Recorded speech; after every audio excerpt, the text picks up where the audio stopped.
Donc Wow. 24 identiques L4 Bird à la livrée débarquement.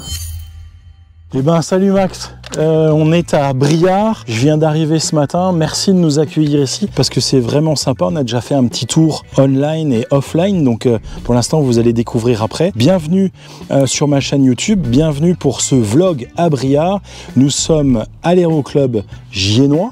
Du Giennois et aussi chez MH Plane, on a été invité et j'ai été invité chez MH Plane, on vous expliquera après, mais je vais laisser parler Max un peu pour vous expliquer l'histoire de ce terrain. C'est un champ d'aviation absolument extraordinaire. Max, c'est à toi. Bonjour Eric, d'abord c'est un grand plaisir de te recevoir sur notre aérodrome de Briare. À propos aérodrome de Briare, champ d'aviation comme tu l'exprimes, et proche de Paris puisque on est à 1h30 en train et c'est un grand plaisir d'aller chercher des visiteurs ou des futurs pilotes. L'aérodrome, en quelques mots, aérodrome historique. En 1936, c'était un aérodrome militaire avec des Dassault et puis des avions d'assaut. Et puis ensuite, une période plutôt méconnue mais qui fait qu'on est heureux d'être français en ce moment. Juin 1940. Winston Churchill se pose avec son Flamingo jaune, escadrille de Spitfire, va rencontrer De Gaulle, qui n'était pas général à cette période, et Pétain en juin 40, à 10 minutes d'ici, dans un château qui s'appelle le château du Muguet. Très rapidement, ils comprennent qu'ils n'adhèrent pas vraiment à la position de Pétain, puis il y a un deuxième conseil suprême, puisque ça s'appelle ainsi à Tours, et c'est l'histoire où De Gaulle part en Angleterre, et on a ce privilège d'avoir eu ce moment historique sur notre magnifique aérodrome de Briare, Val-de-Loire, et d'ailleurs très proche de nombreux châteaux, très proche de Sancerre, patrimoine de l'UNESCO en termes de Loire. Ceux qui ne connaissent pas, il faut absolument venir nous voir. Alors, en deux mots, l'aéroclub, parce qu'il y a une histoire aussi avec cet aéroclub. Oui, l'aéroclub, on va fêter, j'espère, ses 80 ans en 2025. Aventure de passionné et le premier avion a été un Stamp. Après la Deuxième Guerre mondiale, en fait, il y avait des dotations du gouvernement français et cet aéroclub a acheté un Stamp pour 100 francs à cette période, malheureusement qui a duré assez peu de temps parce qu'il y a eu une tornade et 3 ans après elle a été détruite. Mais on reviendra sur cette histoire Stamp. L'aéroclub, 4 avions, 2 Robins, dont un École, un Régent 180 chevaux, Foules et Fils, avec 3 réservoirs qui permettent d'aller facilement en Corse. Un 112 politique jeune qu'on vend à 90 € parce qu'on veut promouvoir cela. Et puis on est quand même des passionnés de train-queue et de tailwheel. Et puis à nouveau, puisqu'on ne pouvait pas vivre sans un Stamp, on a un Stamp et ça fait partie des 3 ou 4 aéroclubs en France qui possédons un Stamp dans un aéroclub. Et là aussi, vendu à un prix extrêmement compétitif parce que 180 ou 190 € Ah oui, effectivement. Et donc, politique jeune, tu me disais, BIA. Politique jeune, fortement. Cette année, on a eu 18 BIA dans les lycées de la région. Et puis, on assure les cours à l'aéroclub. Et puis ensuite, il y a un vol découverte qui est supporté par la Fédération française aéronautique qui permet aux heureux élus de pouvoir voler. Et on vient de réaliser ces vols avec des trinos. Mais on a fait Briare-Auxerre, Auxerre-Montargis, Montargis-Briare. Donc, voilà, grand plaisir et cette politique jeune, on y tient vraiment. Pour nos jeunes qui ont été formés ici, quand ils font leur mûrissement, eh bien on les accompagne avec une réduction de 10% sur toutes les heures de vol réalisées durant le mûrissement pour les accompagner. Et chaque année, on a des jeunes qui font une carrière ou d'ingénieur aéronautique ou là on en a 2, 3 qui viennent d'entrer en ligne avec des formations cadet, des formations ENAC, des formations en école d'aviation. On tient à cette politique jeune. Oui, en fait, c'est le concept des aéroclubs et heureusement que ces aéroclubs continuent à vivre en France pour justement permettre à des jeunes d'accéder au métier aéronautique. Et dans cet aéroclub, on peut faire dans l'ATO, du LAPL, mais on fait aussi du PPL. D'accord. Parce qu'il y a une équipe instructeur dont je fais partie, où on fait encore de la formation PPL en aéroclub. Pour continuer, on a fait un petit tour sur l'aéroclub. Tu es le président, on le sait, tu es instructeur, tu fais un peu tout comme souvent dans les clubs qui fonctionnent correctement. Maintenant, parle-moi de ta passion autre que l'aéroclub, parce que ça en fait partie, mais là vraiment des train-queue et des MashPlane. Je vole depuis tout petit, mon papa volait dans cet aéroclub, donc j'ai commencé à 14 ans, lâché à 15 ans, enfin rien d'extraordinaire, classique. Et moi j'ai toujours rêvé de 3 avions. Un Piper L4B, qu'on appelle aussi L4 Birds, le fameux Boeing Stearman iconique, et le Stradivarius de l'aviation, le Bucker Hugman. Donc après une carrière professionnelle remplie, eh bien, on peut réaliser à un moment donné ses rêves. Et pour partager notre passion, on a créé une petite compagnie qui s'appelle MHPlanes, où vous pouvez nous voir sur Insta et avec nos actualités toutes les semaines. Et dans le cadre de MHPlanes, on a 3 activités possibles. On a ce qu'on appelle des vols de découverte, 20 minutes ou 30 minutes, et c'est point A, point A. Et ça, vous pouvez aller voir le site MHPlanes où vous avez tout, et vous pouvez même avoir directement acheté le bon cadeau et avoir votre bon cadeau en ligne. On fait des prorogations, mais pour les pilotes ayant leur maintien, c'est un maintien de compétences, c'est-à-dire qu'on ne fait pas un renouvellement, on fait des prorogations avec maintien de compétences. Et puis des formations, et j'en ai fait tout récemment, des formations Tailwheel ou des formations sur une de ces 3 machines mythiques qui attirent des pilotes. Il est clair que vous avez compris, pour nous un avion c'est plus avec une définition roue arrière que roue avant. C'est un énorme plaisir d'essayer de maîtriser cette stabilité latérale, et l'objectif c'est de partager cette passion. Ton premier achat, ça a été le L4 ? Oui, absolument. Alors parle-nous du L4, parce qu'il a une belle histoire aussi, ce L4. Donc le L4, tu as été sur les plages du débarquement il n'y a pas longtemps. Ouais, le L4, donc 1942, il a servi sur la côte Est. On l'a refait à neuf. Il y a 7 ans maintenant. Cette machine s'appelle Grasshopper. Il y a des raisons. Ces sandos font que de temps en temps il fait un peu la sauterelle. Un avion très agréable, très démonstratif. On a l'habitude de dire que c'est un tapis volant. Et effectivement, tout récemment, grâce à l'organisation de Arnaud et Isa Bazin, j'ai eu le privilège de faire à 24 L4 Bird les plages du débarquement dans le cadre des 80 ans commémoration débarquement. Une expérience avec beaucoup d'émotions. Quand on vole à 300 ou 400 pieds ou 500 pieds, en pensant à nos vétérans qui ont libéré la France, c'est un moment historique, c'est un moment de plaisir, mais un grand moment. Alors regardez, en plus on a de la chance parce que ça vole aujourd'hui à Briare, et là on a un très beau DR250 qui va partir pour Lyon. Encore une fois un train classique, parce que on est dans un milieu, un champ d'aviation où on aime voir ce type d'avion. DR250, c'est encore une fois une excellente machine.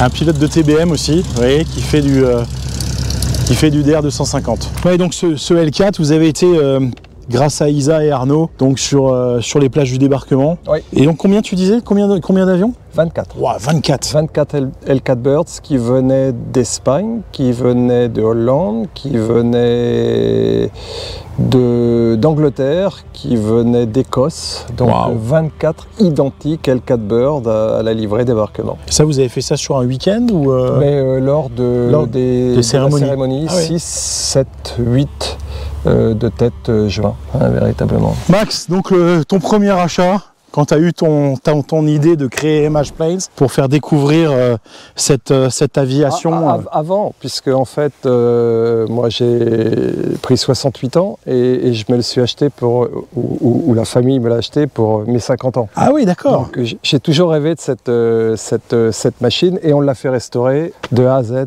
il y a 7 ans. Parle-nous un peu de la motorisation, parce qu'on a des passionnés qui nous suivent, mais on a aussi des novices, des gens qui nous découvrent. Donc parle-nous un peu en détail de cet avion. C'était l'hélicoptère de la période. Donc quand on dit l'hélicoptère de la période, il fallait une capacité à décoller sur un terrain de foot, se poser sur un terrain de foot, pas beaucoup de bruit, vitesse extrêmement lente, utilisé pour faire du réglage artillerie, utilisé pour éventuellement faire de l'évacuation sanitaire et utilisé pour faire du transport de commandement. Quand on regarde, hein, très grandes ailes, la motorisation c'est un moteur Continental 75 chevaux, 4 cylindres à plat. Donc pas très puissant et globalement on vole à 130 km/h, c'est-à-dire que quand on remonte la vallée du Rhône avec le Mistral, les camions, voilà. Et d'ailleurs ce qui fait le plaisir dans l'aéroclub, c'est quand il y a un fort vent au-dessus du clubhouse, et ben, je me mets vertical clubhouse et je recule. Donc ça c'est ton premier avion. Ensuite tu t'es dit bah ça suffit pas, il faut que je passe la vitesse supérieure, et là c'était le Stearman. Voilà, machine iconique, la mort aux trousses, Top Gun, le premier Boeing, et on le verra à la Les Chevaliers du Ciel. Chevaliers du Ciel, voilà, livré US Army, et je voulais un figure matching, pas si simple que ça, on a cherché partout, Washington, Sacramento, et grâce à l'aide de Baptiste Salis qui nous trouve tous nos avions et qui les qualifie, eh bien on est devenu propriétaire de cette machine iconique. C'est plus beau à regarder et à voler, mais c'est pas la machine avec la réactivité, mais c'est tellement iconique et tellement fantastique. Je vous rappelle qu'il en a été construit 10 000. Le nôtre date de 1943, servi principalement autour de la base de Dallas, et il a formé tous les pilotes américains qui ont servi durant la Deuxième Guerre mondiale. Toute l'école de début qui durait 60-65 heures et où ils appelaient figure, d'évitement, pilotage de base et début de navigation se faisait. Et c'est le premier équivalent Warbird où on a le plaisir de ne pas voir de vent. Donc qui demande un pilotage un peu particulier. Belle machine véritablement et très attirante. Alors ils sont tous derrière moi, hein. Là vous voyez, c'est le dernier. On va parler du Bucaire bientôt, vous le voyez derrière nous, mais le L4 et le Stearman sont là aussi. Le Stamp est dans le hangar de l'autre côté. On verra ça plus tard. L'avion iconique, premier Boeing, donc on peut aller sur le site corporate de Boeing, il est dans sa livrée grise. En fait, il a 3 livrées. La livrée grise corporate, celle-ci c'est la livrée US Army, et il y en a un plus jaune, US Navy. Les Américains ont l'habitude de dire que c'est plus résistant qu'un pont de New York, ce qui est vrai. Moteur absolument en étoile, absolument sublime, 225 chevaux, avec une hélice Sensenich comme l'autre par ailleurs, qui fait près de 2 mètres et où les pales sont pratiquement à la vitesse du son en rotation. Alors cet avion il a été fait avec 3 motorisations différentes, c'est ça? Classique en étoile, 7 cylindres qu'elle Conti, 9 cylindres le Lycoming, et on a aussi un Jacob qui lui amène plus de puissance avec une hélice variable. Et on trouve, et c'est plus des Stearman équipés avec le Pratt & Whitney de 420 chevaux. Oui, il faisait de l'épandage avec beaucoup. Et puis, quand on voit les fameuses wing walkers, les jeunes femmes qui font des figures, généralement c'est un Pratt. En plus, on peut faire sa séance de gymnastique, puisque aller faire le plein, c'est mettre 165 litres dans l'aile du haut. Donc il faut être un peu américain. Voilà, hop, et on arrive ici, et l'aile supérieure est à 3 mètres, et on fait le plein là. Ah oui, d'accord. Voilà. C'est quand même un peu sportif l'histoire. Ouais. Ah oui, parce qu'il faut monter le bidon. Hein. Il faut monter le pistolet, ouais, absolument. Ouais. Une machine qui vole en croisière à 90 nœuds, qui consomme 50 litres à l'heure. Et on a 165 litres. Et l'équipement à l'intérieur est d'origine. Hein, c'est-à-dire que cet avion est figure matching. Toutes les pièces sont d'origine. Ouais, c'est juste fantastique parce que déjà c'est compliqué. Et cet avion a la particularité, il ne fait pas de bruit, il fait de la musique. Donc surtout ne pas blasphémer. Non. Il faut parler de la musique du Stearman. Le Bucaire. Bucaire, pour les passionnés, c'est le Stradivarius de l'aviation. Et il est vrai que quand on monte dans un Bucaire, en fait, on a une sensation qu'on n'a jamais eue dans un autre avion. La réactivité, la qualité de vol, il est fait pour voler. Et puis il y a assez peu de place dans un Bucher par rapport à un Stearman. Et on fait corps avec l'avion, il n'y a pas le choix, parce que de toute façon, quand on rentre, le bassin il est bloqué. Ça va être dur pour moi, je vous rassure tout de suite, mais on va y arriver, on va y arriver. Donc c'est notre dernier bébé, une fois de plus grâce à Baptiste. C'était un groupe d'Allemands autrichiens qui le possédaient, qui, morts dans l'âme, se sont dit bon, on a un peu passé l'âge pour voler sur ce type de machine. Donc ils ont accepté de le vendre après de nombreux appels, parce qu'ils voulaient le vendre à des passionnés. Je pense qu'ils l'ont vendu franchement à des passionnés. Ça c'est clair. Donc on est allé le chercher facile en Allemagne, proche de Munich. On a volé presque un an et l'équipe Baptiste me l'a restauré complètement, Baptiste Salis me l'a restauré complètement entre novembre et je l'ai récupéré fin mai. Donc, et on l'a mis à la livrée suisse qui lui va fantastiquement bien. C'est l'oiseau jaune dans le ciel bleu avec tout ce que ça peut représenter. Bon, on a de la chance aujourd'hui en plus de ça. Voilà. Franchement... Et ces trois machines, c'est la volonté de bien voler avec la mécanique du vol. Alors, je te coupe parce qu'il y a Vincent qui va nous faire un petit passage. On va quand même...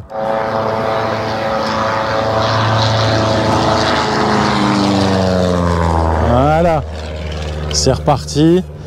Ouais, donc on a bien compris que vous êtes avec ton fils, parce que ton fils prend une grande partie aussi de l'organisation, etc. Non, c'est une passion familiale. Je ne suis pas sûr que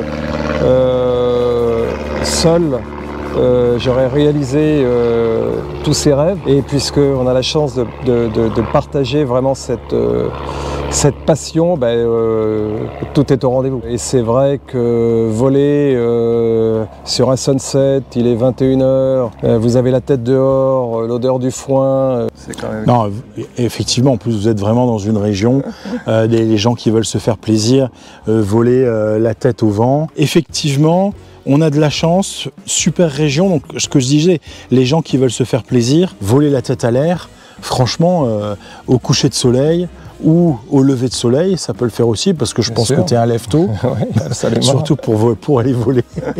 Donc ouais, voilà, profitez-en.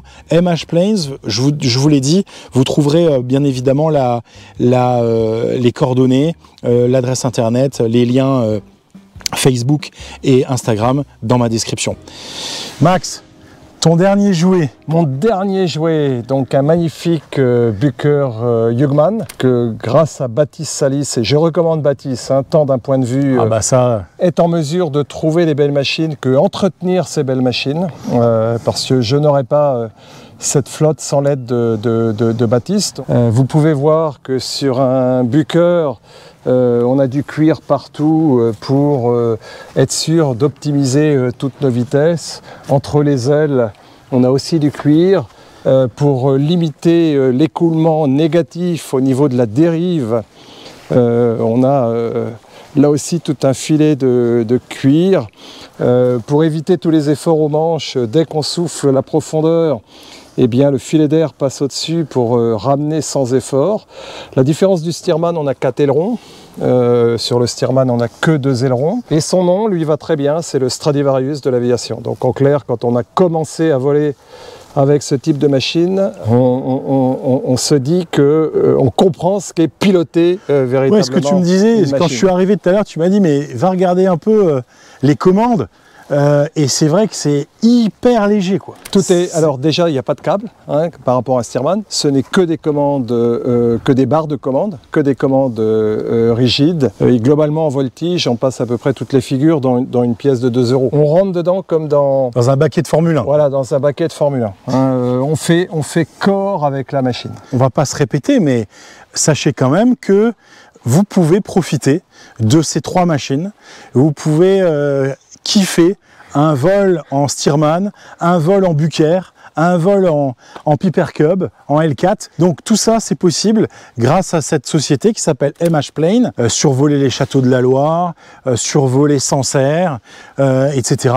C'est possible grâce à des gens comme Max qui restaurent ce patrimoine aéronautique. Et vous le voyez ici, il est en livret suisse, puisque Monsieur Bucher, design 1937 à nouveau, l'avait construit uniquement pour former les pilotes de la Luftwaffe, de la Deuxième Guerre mondiale, comme Boeing a été fait pour les pilotes militaires, et ensuite a vendu la licence à tout le bloc nazi. Celui-ci a une particularité, c'est ce qu'on appelle un CASA, c'est-à-dire que les tubes, les diamètres sont un peu plus grands. C'est une conception espagnole, et son moteur n'est plus le moteur d'origine IRF, c'est un moteur Lycoming injection, ce qui veut dire que cet avion, il ne fait aucune différence, il est lubrifié d'eau, alimenté d'eau, il ne fait aucune différence entre un vol à plat ou un vol d'eau, et je dirais même quand on monte dedans, il nous regarde en disant hey, j'espère quand même qu'on va faire un peu de vol d'eau aujourd'hui. C'est-à-dire que le vol à plat l'ennuie un peu, pour être clair, cet avion. Mais on ne peut pas lui résister, donc on fait. Max, on y va? On y va. Allez, c'est parti.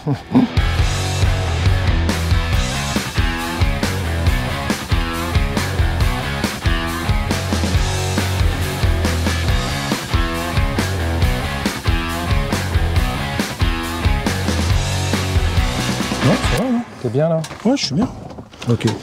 L'amphi-cabine relativement simple, manette des gaz, mixture, essence ouverte, ouais. Magnéto, ton alti en pied, 90, ton vario, le reste tu sais, t'as l'essentiel. D'accord? Ok, ok. Et le réchauffage carbu pour l'instructeur, il n'est pas simple, il est derrière là. D'accord? Effectivement. Attends, il y a un truc qui est coincé là. Ok, on va décoincer en fonction de tout ça. Ouais, je vois, je te décoince. Voilà. D'accord. Impeccable. Ça, tu sais faire. Oui. Ok, ça tu sais faire aussi. Ok, t'es bien là? Ouais, je suis pas mal du tout. Hein. T'as pas besoin d'attacher ton casque, puisqu'une fois de plus, on va pas faire de... Il y a pire. Hein. On va pas faire de vol négatif. Hein. Ok. Allez, je m'installe. Je démarre la machine et j'allumerai tous les breakers après. Ok. Ouais. Mais je vais démarrer pour avoir un ventilo. Ah, oh la vache, tout est chaud, putain, ça te brûle les pattes. C'est rare que je vole. D'habitude, j'ai froid.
Une journée extraordinaire à Briare avec MH Plane. J'ai vraiment kiffé. J'espère que ce vlog vous fera kiffer aussi. On se retrouve vendredi prochain pour un nouveau vlog à 18 h vendredi sur ma chaîne YouTube. À bientôt. Salut. N'hésitez pas à mettre le pouce et à vous abonner à ma chaîne. À vendredi prochain. Ciao les aviateurs.